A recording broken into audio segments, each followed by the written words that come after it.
तहसीलदार साहेबांनी त्यांच्यावरती गुन्हे दाखल करण्याचा जो अहवाल आहे तो बुधवारी पाठवणार आहे. कामाचा लोड असल्यामुळं आणि जे काय केंद्राच्या राज्याच्या जी काही कामं लावलेली जो पंधरवडा चालू आहे त्या पंधरवड्याची त्यांना अडचण आहे. त्या पंधरवड्यामध्ये काम झालं पाहिजे.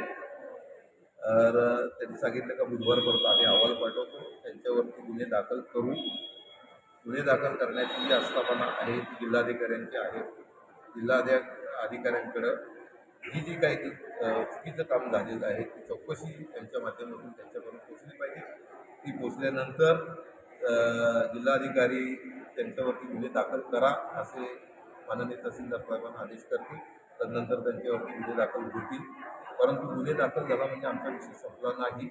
तर एवढंच आहे का जी 2010ला चुकीचा फेरफार बनवलेला आहे त्या चुकीच्या फेरफारामुळं आमची जमीन जी विक्री झालेली आहे, सावकाराच्या नावे गेली किंवा विक्री झाली, इतरांच्या नावे गेली, त्या जमिनीला मिळण्याच्या दृष्टिकोनातून, जमीन परत मिळवण्याच्या दृष्टिकोनातून किंवा खरेदी कर रद्द करण्याच्या दृष्टिकोनातून त्या संबंधित तलाठी आणि मंडलाधिकारी यांच्यावरती गुन्हे दाखल होणं खूप महत्त्वाचं आहे. त्यांनी आज जो आमचा जनसमाधी आंदोलन आम्ही या ठिकाणी करणार होतो त्यांनी आम्हाला सांगितलं, त्यांच्या काही गोष्टी आम्हाला पटल्या. त्यांनी सांगितलं की बुधवारपर्यंत मी माझा अहवाल पाठवतो, बुधवारनंतर अहवाल आल्यानंतर आपण त्यांच्यावरती गुन्हे दाखल करू. या ठिकाणी पनवेल पंचायत समितीचे माजी सभापती भाई पाटील, RDC बँकेचे संचालक संतोष पाटील आणि आमदार विवेक पाटील साहेबांचे PA दत्ता कडू साहेब आणि आमच्या आता उद्याच्या सांगुर्डी ग्रामपंचायतीच्या 22 सरपंच मनीष सोरगे हे सगळी मंडळी ह्या शेतकऱ्यांचा मनोबल वाढवण्यासाठी आणि शेतकऱ्याला पाठिंबा देण्यासाठी या ठिकाणी आलं. त्याबद्दल मी त्यांचं सगळ्यांचा आभार मानतो. त्याचबरोबर तुमच्या जी काय पत्रकार बंधू जेवढे आले त्या पत्रकार बंधूंचा देखील आभार मानतो.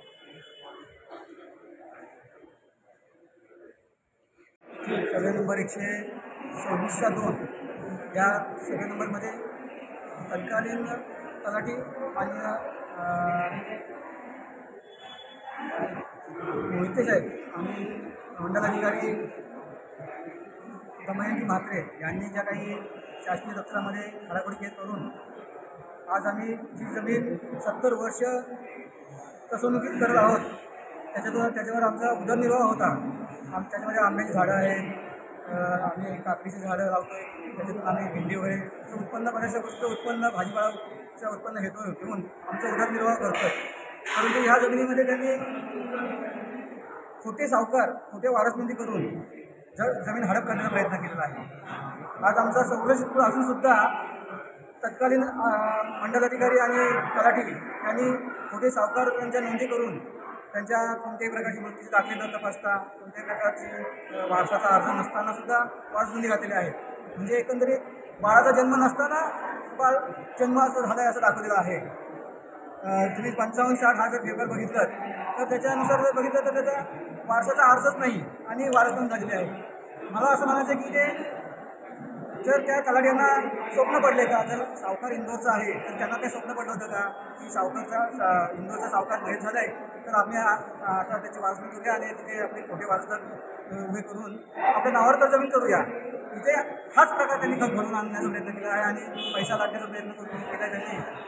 आज दुसरी एक वाढवून त्यांनी केली 55-61 ती पण कोणत्याही प्रकारचे कागदपत्र न तपासता त्यांनी देशपांडे नावाचे सावकार होते त्यांची वारसनोंद केलेली आहे. कोणत्याही प्रकारचे तुमचे दाखले न जोडता त्यांनी फेरफार घडवण्याचा प्रयत्न केला आहे आणि एका दिवसात फेरफार मंजूरसुद्धा केलेले आहेत. त्यांनी अर्ज नसताना एक नोंद टाकायची आणि नोंद मंजूर करायची, या अशा बऱ्याचशा गोष्टी त्यांनी घडवलेल्या आहेत. आणि असे बरेचसे कांड त्यांनी या स्थायीमध्ये असे घडवण्याचे दिसत आहेत. आम्हाला एक असं एक एकंदरीत दिसतं की 2010 साली सदर सातबाऱ्यावरती 3च एंट्री होती, 3च फेरफारच्या नोंदी होत्या. परंतु 2010 त्यांनी खोट्या वारसनोंदी किंवा खोट्या नोंदी घेऊन एंट्र्या वाढवण्याचा प्रयत्न केला आहे. खोटे फेरफार करून त्यांनी एंट्र्या वाढवण्याचा प्रयत्न केला आहे. जी 1338 आमची ॲक्च्युली खऱ्या अर्थानं आमच्याशी लागू पण होत नाही अशी फेरफार त्यांनी आमच्या पेपरवरती सातबाऱ्यावरती म्हणून घालण्याचा प्रयत्न केलेला आहे. 2010 ते 2001 ते 2012पर्यंत जर कालखंड बघितला तर त्याच्यामध्ये त्यांनी जाणून पेपरच्या नोंदी घडवलेल्या आहेत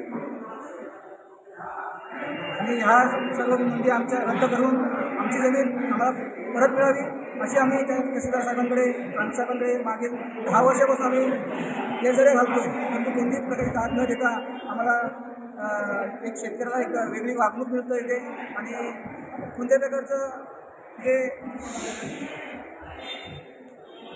शेतकऱ्याला मान सन्मान नाहीच आहे. मला असं वाटतं शेतकरी असं एक येण्या कापण्यासारखं येतो बिचारा, तो त्याला काय त्याचे काय अडचणी आहेत त्यात कोणी मुळात जाणून घेत नाही आहे.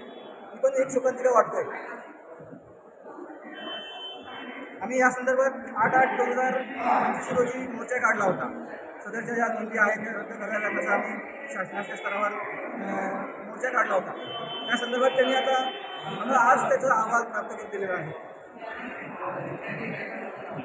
आज आम्ही जनसमाधी घेण्याचा आंदोलन करण्याचा निर्णय घेतला. आज आमच्याकडे जी उदरनिर्वाहाची जागा होती तिचाही लाटण्याचा प्रयत्न केला आणि त्याच्यात आम्हाला आता उदरनिर्वाह करायचा कसं हे प्रश्न पडतात. आज मागील 70-80 वर्ष आम्ही ते जमीन असतो. आमची त्याच्यामध्ये 2 घरं आहेत, आमची आंब्याची झाडं वगैरे आहेत. परंतु ह्या तलाठी अधिकाऱ्यांनी ही सर्व ते खोटे वारस नोंदी आणि खोटी कागदपत्रे जुळवून ते सर्व नोंदी रद्द करण्याचा प्रयत्न केला आहे. थँक्यू.